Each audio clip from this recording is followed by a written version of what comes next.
అది చూడని మొదలు హనుమంతుడు తీసుకొస్తున్నాడండి. అది విశేషం. ఇక్కడ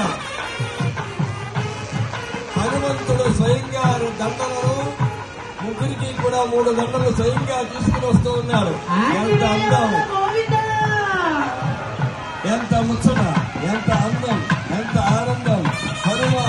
హనుమంతుడు ఆ రామయ్య కింద ఈనాడు వెంకటేశ్వరుడిగా అవతరించాడు. అదే రంగుతో, అదే రూపుతో ఆ స్వామి ఆనాటి ఆ అయోధ్య వాసుడే ఈనాడు వాడపల్లి వాసుడుగా విజయం చేశాడు.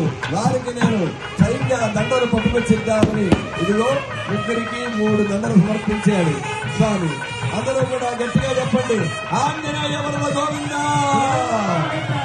ఎంత ముచ్చటగా ఉందండి, చాలా చాలా